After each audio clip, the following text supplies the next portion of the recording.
So, for the fourth time this season, Caitlin Clark has won the Rookie of the Month.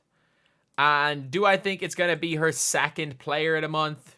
No, because I don't know why I said I don't think. It was Breanna Steward. And do I think it's going to be her fourth consecutive Player of the Week? I think it's already probably been given to Breanna Steward.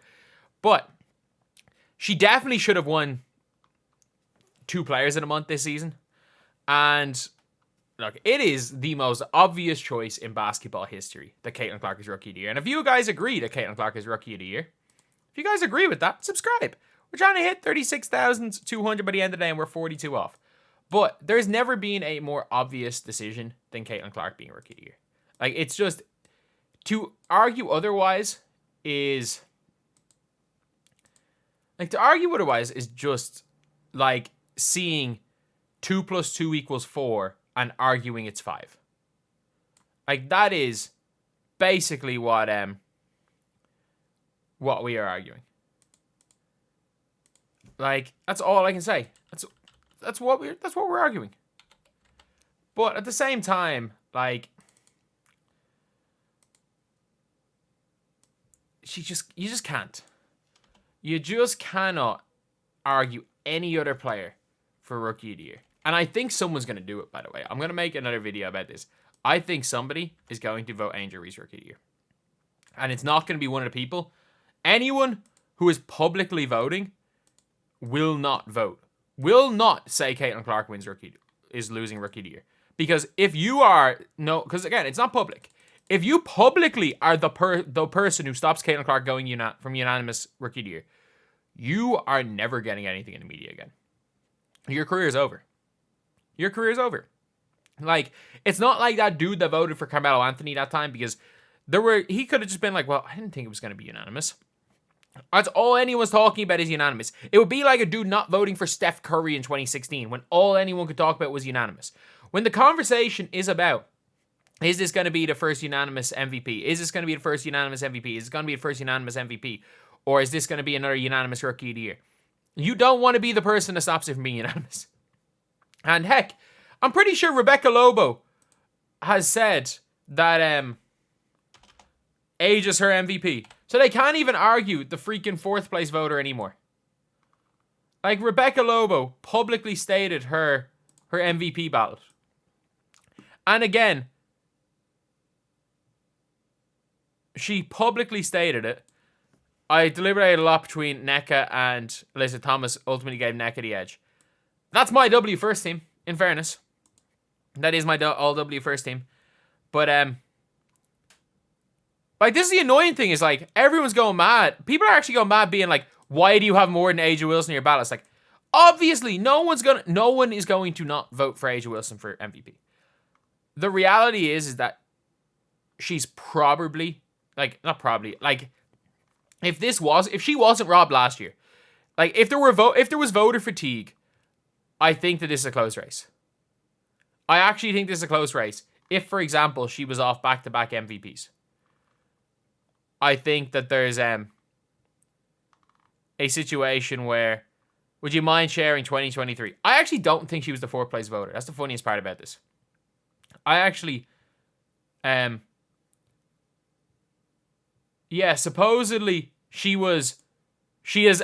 publicly said today, she's being accused of being a 4th place voter. She publicly said, yeah, I wasn't the 4th place voter last year. Nobody would have voted, like, nobody in their right mind would have voted her first last year. But, yeah, that's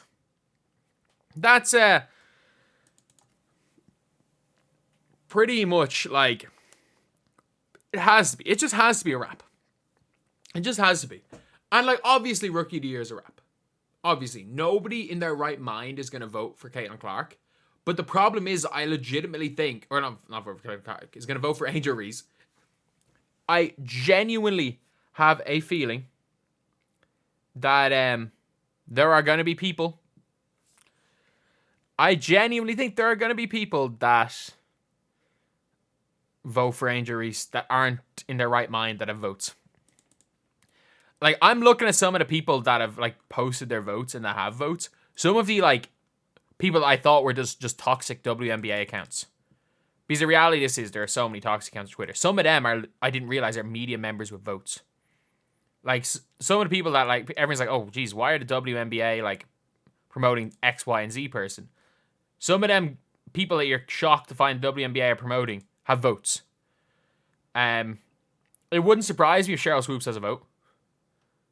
It wouldn't, though. Like, if you're looking at it, she has a podcast promoted by the WNBA. Like, if Cheryl Swoops has a vote, I actually think the funniest part about all this is that I don't particularly think that Cheryl Swoops is the biggest fan of Angel Reese either. I just actually think that Cheryl Swoops is she's a Shaq level generational hater.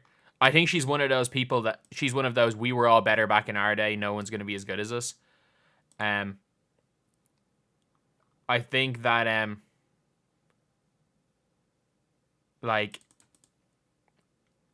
I think it's just that obviously an enemy is my friend type situation with Angel Reese and Cheryl Swoops.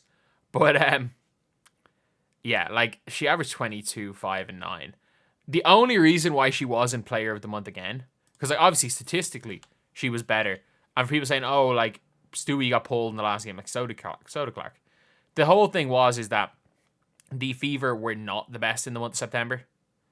Like, it's just the reality of it. I actually think player of the month, she wouldn't have won player of the month if she wasn't so good in the last game against the Sky in August. I think it would have gone to Kelsey Mitchell.